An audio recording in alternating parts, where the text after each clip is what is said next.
Welcome back, brothers and sisters. Welcome back to African Metaphysical Center for Spiritual Healing, Body, Mind, and Spirit Development. I am your host, Kufuaman Ra, your metaphysical practitioner, Reiki master, Qigong instructor, bond practitioner, and mystic. Today's topic is the Soulless Ones, how to identify those who walk without a soul, part 1 of 3. I'm going to do one today, one tomorrow, and one Sunday. Based on ancient teachings, I did a video a while back on the Soulless Ones. Today, I want to recap that post and tell you how you can tell if a person is lacking a soul. Throughout history, mystics and spiritual teachers have spoken of beings who appear human but lack that divine spark we call the soul. These aren't demons or entities from another realm, no. They're people walking among us, going through the motions of life without that inner light. The ancient wisdom. Ancient Gnostics texts referred to them as hylics, those bound purely to matter, incapable of spiritual awakening.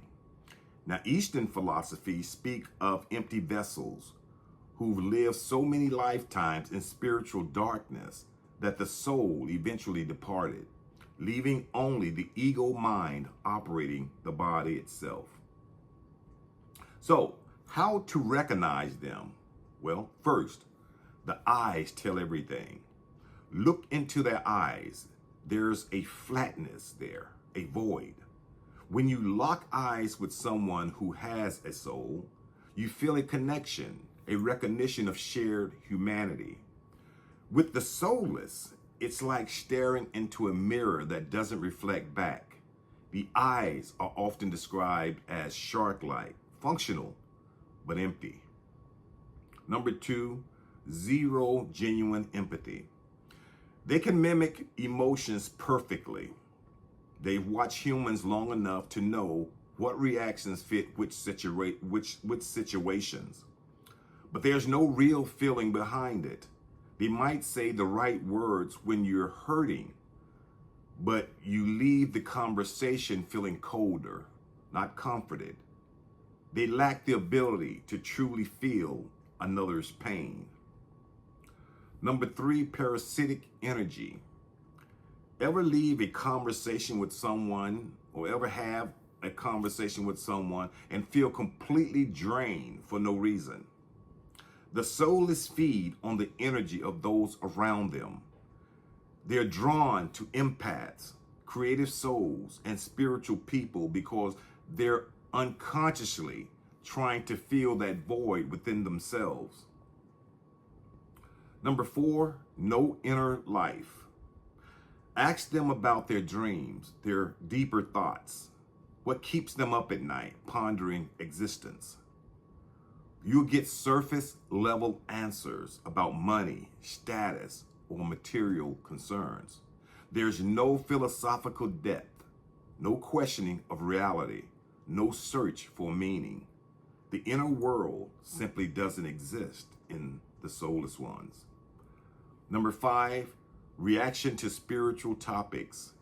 Mention anything about a soul's consciousness or spirituality and watch what happens. They either mock it aggressively, change the subject immediately, or give you that blank stare. It's like speaking a language they fundamentally cannot comprehend. Number 6, they're everywhere in positions of power. Notice how many leaders, influencers, and those who control systems seem to lack basic humanity. Ancient teachings warn that the soulless gravitate toward power because they're driven purely by ego and material gain, with no moral compass to hold them back. Number 7, the strange valley feeling. Your intuition knows there's something off that you can't quite name. Conversations feel scripted. Their laugh seems rehearsed. It's simply like watching AI trying to pass as human, almost perfect, but something essential is missing there. So why does this matter? Understanding this isn't just judgment. It's about protection. When you can identify who's operating without a soul, you can guard your energy, set boundaries, and avoid getting entangled with those who will drain you dry.